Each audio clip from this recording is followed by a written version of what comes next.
What's up? What's up? What's up? My favorite entrepreneurs. How are you doing today? I'm sorry I'm a few minutes late. I've got this little puppy dog now, and somebody didn't want to come inside. So I'm working on like potty training. So we had to go outside, and I didn't want to rush him doing his business because I was so thankful that he was doing his business. So if you have any potty training tips for me, especially the poop department, please message me. Please tell me them because I thought he was potty trained last week and not so much now. Anyway, I want to thank you for tuning in. Please tell me where you are tuning in from. I apologize. I'm not in my office. The lighting looks terrible here. It's been a little crazy that's been going on. So I'm not in my office right now, but I'm upstairs in my dining room. So I wanted to talk about this. So how to spend, less time working, but make more money and enroll more clients. And so that kind of aligns with the fact that my life's been a little bit, turned upside down. Got this new little pepperoni, as I call him, and he's cost me $2,100 at the vet before we even had him for 7 days. And then, we're going to have remodeling done and, kids. My husband was working in the base in San Diego. I'm in Maryland.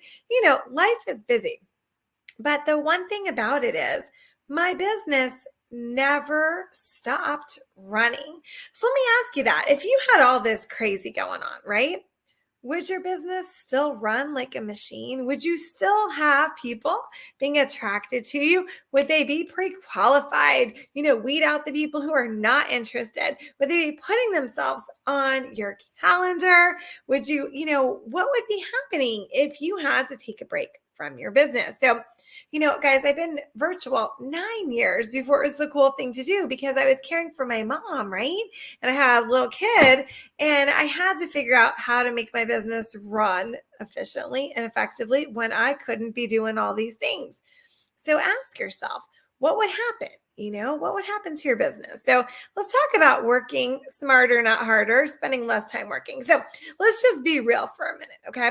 So how much time do you spend a day prospecting? Finding if somebody's interested. Are you going into Facebook groups? Are you sending, I'm gonna cringe. Are you sending those hey girl messages and just vomiting information about your product or service to people without even knowing if they're interested? And maybe you do not even know that that's what you're doing. But let me explain. So every day I get these messages on Facebook, right? And they say something like, do you want to make $10,000 a month? Well, I respond back and I say, how do you know I'm not? Do you want to lose weight? Well, did I ever say I did?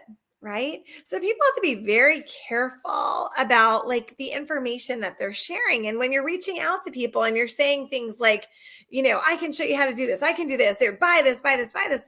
And they never even said they were interested. Do you know what that is? It's the P word. It is pushy, pushy. Whoa, with a capital P. And I'm anti-pushy, right? I'm all about serving, finding out what someone's interested in before we open our mouth and share information.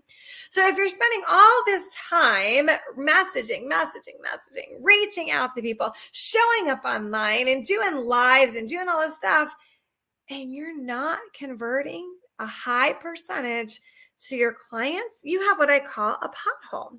And what does that mean? Well, that means that you're speaking to people who either don't know what you do or they're not your ideal client. And that's a waste of time, right? It's totally a waste of time. So I talk about, when someone goes to the car dealership, right? Well, so imagine this. You have 9 children. Okay. We're just imagining, right? Maybe you do. Good for you. God blessed you, right? And gave you lots of babies. That's awesome. But let's just say you have 9 children and you go into the dealership, okay, and you say to the salesperson, I need a minivan because I have 9 children plus my spouse, right? So there's 11 of us plus a dog named Spot and a cat named Millie. And we all need to be able to go into this van so that we can travel. And then what happens? The car dealer, the salesperson says, but I have this great car over here that I love. I personally have a car just like this. I know that you're going to love it. It's a convertible. It's a two-seater. You're going to have the wind blowing your hair because I love the wind to blow in my hair. So you see what's wrong with that? The focus was on what the salesperson loved, liked, and what was best for them, not what was best for the potential client, right? They needed a van. They needed room. They didn't need two seats. So that's what happens when we show up online and we just start talking about what we want, what we love, we love, we love. Make it about the other person. So my blessing method, I'm just going to share my screen. If you are not familiar, because I have a lot of new people, which is totally awesome. I love me some new people, right? Okay. So hold on, let's share this. So this is my blessing method, okay? So this is my 5-step blessing method, okay? So if you want to take a screenshot, you can, all right? So this is my, if I could show it properly, what's going on here? Hold on. I don't even know what I'm doing here. I'm pushing all kinds of buttons. You know, I was just on Zoom for a while and then I get confused when I get to StreamYard. Okay, am I doing it? What is going on? All right, I don't know what's happening. Anyway, I'll just tell you what it is because something's happening with my screen. Okay, so my 5-step blessing method is number 1, you're going to attract, okay? So think about how we can save time. If we're just attracting people to us that are our ideal client, right? We're going to weed out the people who are not interested. Now, sometimes people sabotage themselves when they use my system because the purpose is to weed out those who are not interested. But sometimes, we might have low self-esteem or lack of confidence in our business, right? And so when someone says they're not interested, right, or doesn't respond, we take it personal. And I teach my clients, woohoo, say yes, this is awesome. That's what we want the system to do. Weed out those who are not interested. Because if you are spending time away from your family, away from your community, and talking to people who are not your ideal client, you're going to come across as that P word, pushy. Okay. And you don't want that. And every time that you're in front of someone who's not your ideal client, you are taking that time frame, that space away from someone whose life that you can transform. So we've got to be careful. Time is a precious gift, right? We have to be careful. We have to guard it and stop talking to people who are not interested. Have you ever been talking to a salesperson and they're just talking, and you're like, why are they telling me this? I don't care, right? And so what do you remember about that person? That they didn't think of you, right? So this is how the blessing method works. So number 1, like I just shared, we attract people to us. Number 2 is we're going to present effectively. How do we do this? Well, number 2 is pre-qualify so that we can, number 3, present effectively. How do we pre-qualify? Through a strategic survey, right? So we have to write these surveys so that the answer to the question is only our product or service.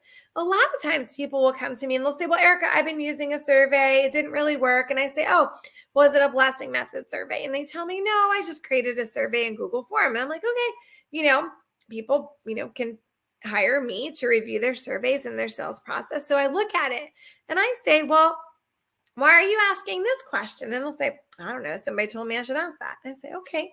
And why are you asking this? Well, it seems like it would be the nice thing to do. See, the thing is, your surveys must be strategic. Like I said, you only want to ask questions that pertain, and the answer, like I said, is your product or service. That was a golden nugget. Write it down. Okay. So that way, when you go to present, you take the information from the survey, and I have a blessing method prep sheet, fill it out. Now you're going to present effectively, and you're only going to talk about what they're interested in. And how do you know what they're interested in? Because they told you in the survey. Okay. And then you present effectively. 15 minutes, you are closing the sale. Closing the sale means money changes hands. I want you to look back in the past 4 weeks. How many people have you talked to about your product or service? And how many of those people purchased from you? And if you don't know where that number is, my friend, you have a pothole, okay? An area of missed opportunity. I'm a sales strategist and I look at numbers. I look at areas of opportunity that are often overlooked. So a lot of times someone will say, oh, well, I talked to 10 people, but 9 of them, they just weren't ready to buy. Well, 9 of them or 7 of them said maybe that it was money was the issue, or they're just going to keep doing what they're doing. And if you are hearing those are called objections, right? You're not presenting effectively. Okay. And I'm just like your sweet older sister who's telling you the truth, like your business bestie. Somebody has to say it, right?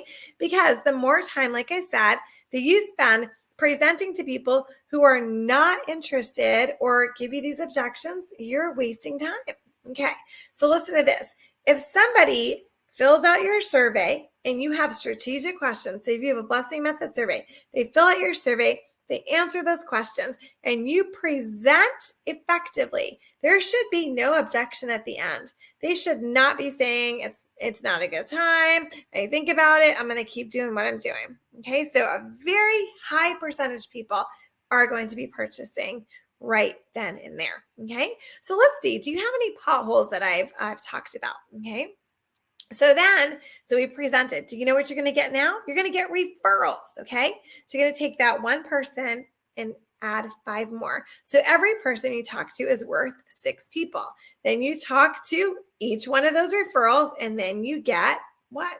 More referrals. Okay. So if you keep doing this and following this system, can you imagine how many people you would have in a month, in a week, in 2 months, in 3 months? Can you even imagine what your business would be like? So let's say this. Okay. So let's say that I'm going to use my calculator. Okay. Let's say that you have an appointment with one person, and now they give you 5 referrals. So now you have 5 more. Okay. And those 5 give you 5 more. So you have 25. Let's say that your average sale per person is $297. Do you realize that just from that one person, it's now $7,425? Do you see what I mean? Areas of missed opportunity. Because if you're talking to that one person and you don't gain 5 strategic referrals and you don't present effectively, you just cost your family over $7,000, right? So now we're going to present effectively and we're going to gain our referrals. I call it the blessing of the gift cards. Okay. So after that, you want to retain them, right? You don't want a one-time sale, do you? I know I don't. If I'm going to invest my time, I want clients for life. Okay. So how do you keep clients for life? Well, you're going to automate your business. You're going to have an email service, not just Gmail. Okay. You're going to use mailbox. Okay. That's what I teach. You're going to send birthday cards, half birthday cards. You can send anniversary tips every single month on automation. You're not handwriting this and putting it in the post. You're having this done for you. Okay. And that is my 5-step process. Now, do you see how fast that is? If you're presenting in 15, maybe 20 minutes, okay, turning that one person into 5 more, can you see how much time you're saving? Less time scrolling through social media, hoping and wishing to get people in your space. Less time speaking to people who are not interested in your product or service. Okay.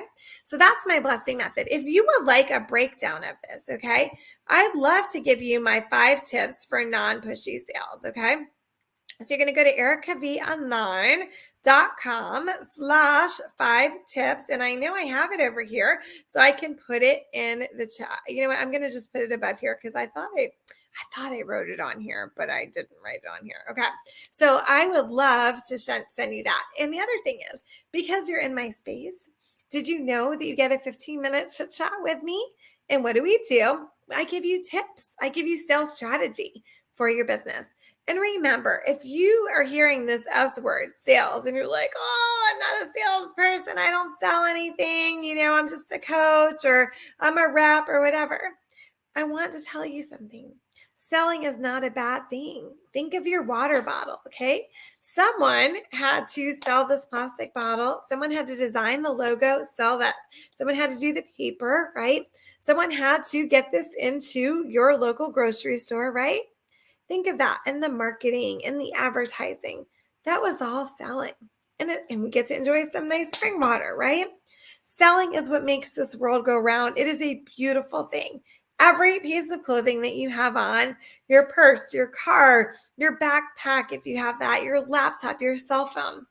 Somebody sold someone on that design. Someone sold them on the marketing. Someone sold them on everything. Selling is a beautiful thing. but I focus on serving. So for me, selling is serving. Every time someone purchases, that means that I serve them. That means that you serve them. That means you problem solved. Okay.